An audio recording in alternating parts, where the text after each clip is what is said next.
તો હવે સમાચારોમાં આ તરફ આપણે આગળ વાત કરીએ વડોદરાની. તો વડોદરા શહેરના માંજલપુર પોલીસ મથકમાં મુસ્લિમ યુવક જે હિન્દુ બની યુવતીને લગ્નની લાલચ આપી બાદમાં અવારનવાર શારીરિક અડપલા અને સંબંધો બાંધી અવારનવાર દુષ્કર્મ આચરી યુવતીને ત્રણ વાર પ્રેગ્નન્ટ બનાવી દીધો હતો અને જેને લઈને ફરિયાદીએ આખરે સંબંધો ન રાખવાનું કહેતા આ યુવતીને આરોપીએ બીભત્સ વર્તન કરી અને તું મારી નહીં તો કોઈની પણ નહીં થવા દેવું તેમ કહી તું જ્યાં મળ્યું છે ત્યાં અને જાનથી મારી દેવાની ધમકી આપી હતી અને તેમ ધમકી અપાતા ફરિયાદ નોંધાઈ છે.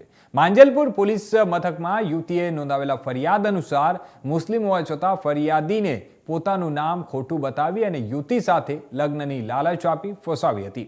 આ યુવકનું નામ ઇકબાલ રસુલભાઈ પરમાર છે, જે પોતે હિન્દુ હોય તેમ પ્રતીક પટેલ નામ જણાવી અને આ યુવતી સાથે પહેલા વાતચીત કરી અને પછી પ્રેમ સંબંધમાં લગ્નની લાલચે યુવતી ફસાઈ ગઈ હતી.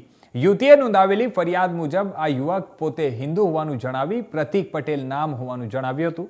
બાદમાં તેની સાથે યુવતીના ઘરે અને અજમેર રાજસ્થાન ખાતે ફરિયાદી યુવતીને અવારનવાર શારીરિક સંબંધ બાંધી 3 વખત પ્રેગ્નન્ટ કરી હતી. જણાવી દઈએ કે આરોપી સાથે સંબંધ રાખવાની આખરે ફરિયાદીએ આ યુવતીએ ના પાડતા તેને યુવતીને ધમકી આપી હતી. ફોનમાં યુવકે કહ્યું કે પહેલા વર્ષ જે વર્તન કરી અને બાદમાં તું મારી નહીં થઈ તો કોઈને પણ નહીં થવા દેવું તે પ્રકારનું એને જાનથી મારી નાખવાની ધમકી પણ આપવામાં આવી હતી અને જેને લઈને હાલ પોલીસ ફરિયાદ નોંધાઈ છે. હાલમાં આ બનાવ મામલે માંજલપુર પોલીસે આરોપીની ધરપકડ કરી વધુ કાર્યવાહી હાથ ધરી છે. જણાવી દઈએ કે હાલમાં માંજલપુર પોલીસે આરોપીને દબોચી લીધા છે. મેડિકલ તપાસ અંગેની કાર્યવાહી હાથ ધરવામાં આવી છે. આરોપી એની કોઈ યુવતીને ફસાવી છે કે કેમ તે માટે પણ તપાસ હાથ ધરવામાં આવી છે. તમામ પ્રકારની અત્યારે હાલ તપાસ ચાલી રહી છે.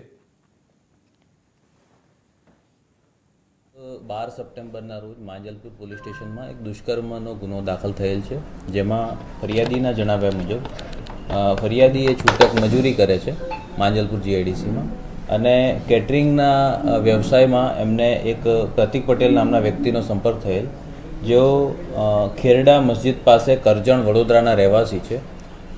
આ પ્રતીક પટેલ સાથે એમને એમના એક કોમન ફ્રેન્ડ મારફતે પરિચય થતાં પહેલાં ટેલિફોનિક સંપર્ક થયેલ અને ત્યારબાદ પ્રેમ સંબંધ થતાં આ પ્રતીક પટેલ નાઓએ ફરિયાદીને લગ્ન કરવાની લાલચ આપેલ અને અવારનવાર શરીર સંબંધ રાખેલ, જેમાં ગુજરાતની બહાર અજમેરમાં પણ એકવાર શરીર સંબંધ રાખ્યા હોવાની હકીકત ફરિયાદીએ જણાવેલ.